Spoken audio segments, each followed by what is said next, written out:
जिले की स्वास्थ्य सेवाएं लचर हो गई है। जिला अस्पताल की अव्यवस्था पर हमेशा से सवाल उठते रहे हैं और कहा जाता रहा है अब मेडिकल कॉलेज खुलते ही जिला अस्पताल की व्यवस्थाएं ठीक हो जाएगी। जिला अस्पताल की व्यवस्थाएं तो जस की तस है, वहीं सरकारी मेडिकल कॉलेज की व्यवस्थाओं और लापरवाही से 3 साल में ही यहाँ आने वाले नागरिक और मरीज परिचित हो गए हैं, जबकि अभी मेडिकल कॉलेज में ओपीडी शुरू नहीं हुई है। कोरोना से निपटने के लिए मेडिकल कॉलेज की महत्वपूर्ण भूमिका थी, लेकिन नागरिकों के सवाल, क्या मेडिकल कॉलेज में कोरोना पॉजिटिव मरीज का उपचार हो रहा है? क्या इस सरकारी कॉलेज में मरीजों के परिजनों से बाहर से दवाई मंगवाई जा रही है? क्या कोरोना की दवाओं के नाम पर मेडिकल कॉलेज में कारोबार और दलाली शुरू हो गई है? जैसे सवाल अब सच होकर सामने आने लगे हैं। देखिए 26 अगस्त को किए गए कारनामे जो दलाली और भ्रष्टाचार की तरफ ही इंगित करते हैं। मेडिकल कॉलेज में एक नीमच का पेशेंट अजय बोरासी एडमिट किया गया। इनके परिजन से डॉक्टर ने बाजार से दवाइयां मंगवाई है। कोरोना की उक्त दवाओं की पर्ची भी दी गई है। इतना ही नहीं, डॉक्टर ने एक मोबाइल नंबर भी दिया है। उक्त नंबर पर बात कर उसी मेडिकल स्टोर से दवाई लाने को कहा गया है। डरे सहमे मरीज के परिजन जब उक्त दिए गए मोबाइल नंबर पर बात कर मेडिकल स्टोर पर पहुंचे तो 5,500 रुपए का एक इंजेक्शन बताया है। 6 इंजेक्शन लेने हैं जो 33,000 के हैं। वहीं 50 टैबलेट 5,200 रुपए की है। कुल 38,200 रुपए का खर्च बताया गया। अब सवाल तो यह उठता है कि क्या अब सरकारी मेडिकल कॉलेज में दवाई बाहर से लानी पड़ती है? मेडिकल स्टोर संचालक का मोबाइल नंबर डॉक्टर ने क्यों दिया? कोविड-19 के लिए दवाओं का खर्च सरकार दे रही है तो मरीज से दवाइयाँ क्यों मंगवाई गई? यह सब कमीशन खोरी की शंकाओं को ही जन्म दे रहा है। 27 अगस्त को मरीज के परिजन ने मेडिकल संचालक को दवाई मंगवाने के पैसे दे दिए, फिर भी समय पर दवाइयां नहीं दी गई और फोन पर कहा इंदौर से लेकर आ रहा हूं। इंजेक्शन महंगा है, करीब 6,000 रुपए का है, जबकि इंजेक्शन आया तो उस पर MRP 2,800 रुपए ही है। इस बात पर जब बहस हुई तो मेडिकल संचालक ने पैसे कम करने की बात कही। इससे यह साबित हो रहा है कि मेडिकल संचालक और मेडिकल कॉलेज के डॉक्टर कोरोना के नाम पर कारोबार का मोटा कमीशन लेने में कहीं पीछे नहीं है। अब देखिए मरीज से मृतक होने तक की फजीहत।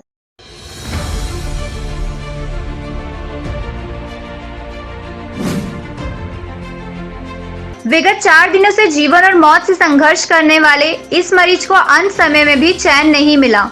28 अगस्त की रात मौत होने के बाद शव परिजनों को देने में भी फजीयत होती रही।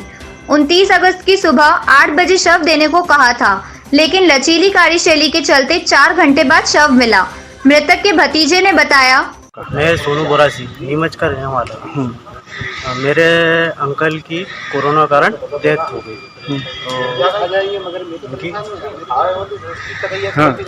मेरे को क्या है कि डेड बॉडी लेने में बहुत ज़्यादा परेशानी है। जैसे इन्होंने मेरे को सवेरे रात को कॉल करके तो बोला था कि सवेरे 7 से 8 बजे आपको डेड बॉडी इशू हो जाएगी, और वो डेड बॉडी इशू होने में मेरे को कम से कम नहीं करके आप 5-1 घंटे लगे। और जो वहाँ के डॉक्टर है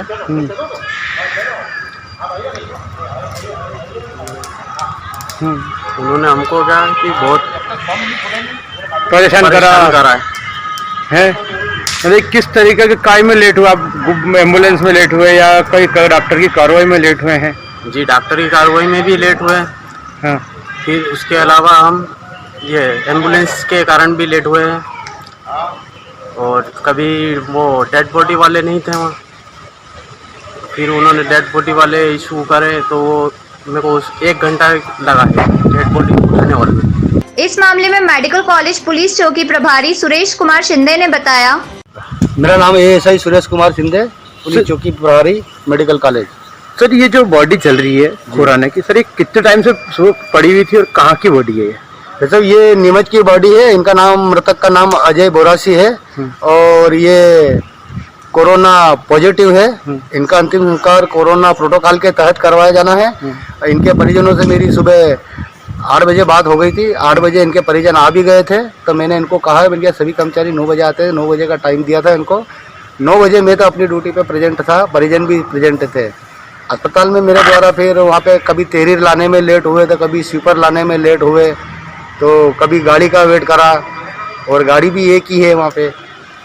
वो न जाने कौन कौन से काम करती है, कभी कहीं एक्सरे करवाने चले जाती है तो कभी दूसरे काम पे चली जाती है। तो ऐसी परिस्थिति में फिर मृतक के परिजन जो लेट होते हैं तो फिर हम पे नाराज होते हैं, तो फिर उनको भी हमको समझाना पड़ता है कि भैया गाड़ी गई है। सर मेडिकल कॉलेज के अंदर क्या एम्बुलेंस एक ही है? हाँ, नहीं एम्बुलेंस तो और भी है, मगर इनसे काम अलग अलग प्रकार से लिया जाता है। इनकी गाड़ी पेशेंट भी छोड़ती है और ये अपने ये भी करवाते हैं, इनसे सब वाहन भी करवाते हैं। इधर मेडिकल कॉलेज में सेवा देने वाली एक ही एम्बुलेंस से मरीज और शव सहित जांच करवाने का काम करवाया जा रहा है। एम्बुलेंस चालक ने बताया, क्या नाम है आपका? कांतिलाल प्रजापति। क्या कार्य करते हैं आप यहाँ पे? मैं एम्बुलेंस चलाता हूँ और एम्बुलेंस में बॉडी, मरीज, एक्सरे, ब्लड सैंपल सभी काम करता हूँ। और ये जो कोरोना की जो बॉडी वगैरह वो भी लाता हूँ। ये जो एम्बुलेंस में छोड़ते हैं हाँ। आपको कितना पेमेंट मिल जाता है यहाँ से? पेमेंट हमारे को 5400 रुपये मिलते हैं एक माह, प्रति माह, रेड क्रॉस सोसाइटी की तरफ से। बताया जाता है कि जब यह मामला तूल पकड़ने लगा तो मेडिकल कॉलेज ने मृतक मरीज को 16,800 रुपए का चेक दे दिया और मेडिकल स्टोर संचालक ने भी बचे पैसे लौटा दिए।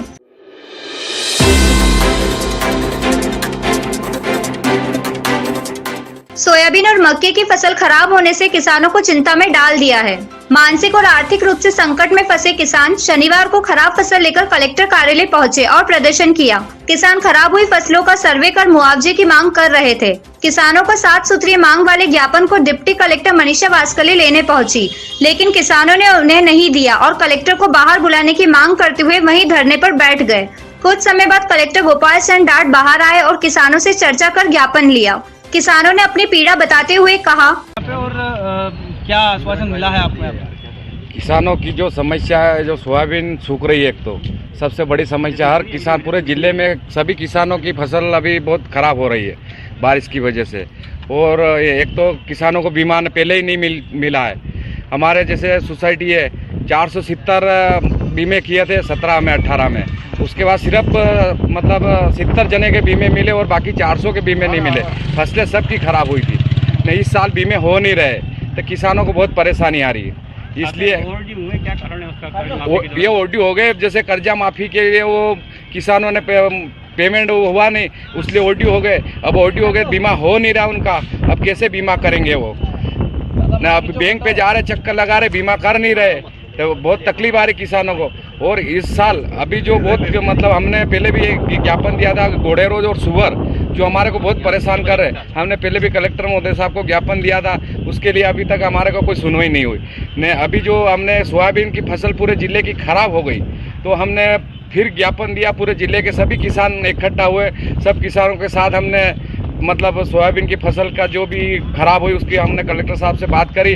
कलेक्टर साहब महोदय ने हमको आश्वासन दिया कि हम आगे कार्रवाई करते हैं, आपको बीमा दिलाते हैं। इस मामले में कलेक्टर गोपाल चंद डाट ने मीडिया को बताया, किसानों ने 20-22 गाँव के किसान आए थे और सोयाबीन फसल को लेके आए कि सोयाबीन फसल नष्ट हो गई है। इसके लिए हम लोगों ने उनको बताया है कि वो बीमा करा दें। हमने संडे को बैंक्स को ओपन रखने के निर्देश दे दिए हैं। बैंक्स संडे को भी ओपन रहेंगे और वो बीमा करा ले। बाकी जैसे भी निर्देश प्राप्त होंगे वैसे कार्रवाई करनी जाएगी। कुछ फसल खराब हुई है जो मैंने खुद भी देखी है। सर, बैंकों में काफ़ी समस्या बता रहे हैं। बैंक्स में जहां उनका खाता है वहीं उनको जाना होगा। वो दूसरे बैंक में भी जाएंगे तो वहाँ नहीं मिल पाएगा। इसीलिए उनको बताया गया है कि आप जहाँ खाता है वहाँ जाइए। पटवारियों को मैंने निर्देश दे दिए हैं कि वो गाँव में रहेंगे, उनकी बीवन खसरे और सर्टिफिकेट में हेल्प करेंगे। सभी कोऑपरेटिव के सोसाइटीज़ को निर्देश दे दिए गए हैं कि वो संडे को भी ओपन रखेंगे और ज़्यादा से ज़्यादा आवेदन जो भी देना चाहें प्राप्त करेंगे और उसको फसल बीमे का एंट्री करेंगे। खाता नहीं होने वाली समस्या बता रहे हैं कि बहुत सारे किसानों जिनके खाते ही नहीं है। नहीं, जिसके खाते, देखिए खाता तो किसी न किसी का होना अनिवार्य है, तभी बीमा हो सकता है। किसी न किसी बैंक में खाता होना अनिवार्य है। और यदि किसान बता रहे हैं कि खाता नहीं है, ये मुझे लगता नहीं है, क्योंकि हमारा फाइनेंशियल इंक्लूजन प्रॉपर्ली हो चुका है।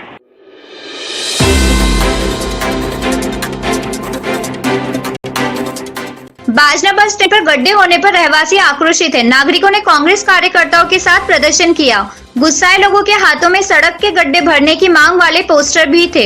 सूचना मिलने पर निगम इंजीनियर और पुलिस दल मौके पर पहुंचा और आश्वासन देकर प्रदर्शन समाप्त करवाया। बताया जाता है कि क्षेत्र के एक बड़े गड्ढे के कारण कई हादसे हो चुके हैं। गड्ढों से आ रही समस्या पर एक नागरिक का कहना था, प्रजापत शहर कांग्रेस कमेटी का मंडल अध्यक्ष, हमें मजबूरी में यहाँ बैठना पड़ा। कल रात को 2-3 लेडीज़ें गिर गई गाड़ी से, उनके साथ में बच्चे थे। कल से कोई दुर्घटना तो उसकी जवाबदारी कौन लेता? और हमने एक नहीं कई बार बोल दिया, उसके बावजूद भी जिला प्रशासन PW कोई सुनने को तैयार नहीं है। ये आगे तक कट्टे हुए पड़े हुए हैं, आप देखिए एक बार। और ये पूरा टर्न है और इस चीज़ को सभी नज़रअंदाज कर रहे हैं और ये जनहित का मामला है। नगर निगम के अधिकारी हैं, उन्होंने इसको क्या आश्वासन दिया?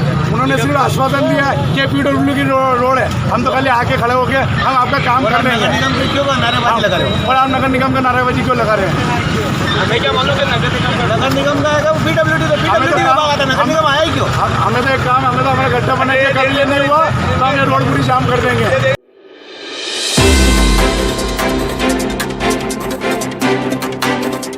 आगामी त्योहार को देखते हुए कानून व्यवस्था बनाए रखने के लिए पुलिस की पैनी नजर लगी हुई है। पुलिस और चीता फोर्स लगातार गश्त कर रहे हैं, जो हर गतिविधियों की पड़ताल कर रहे हैं। पुलिस कप्तान ने बम निरोधक दस्ते को भी सक्रिय किया है। स्पॉट खोजी कुत्ते साथ सार्वजनिक स्थानों की सर्चिंग कर रहे हैं। यह कार्रवाई आने वाली अनंत चतुर्दशी और मोहर्रम को लेकर की जा रही है।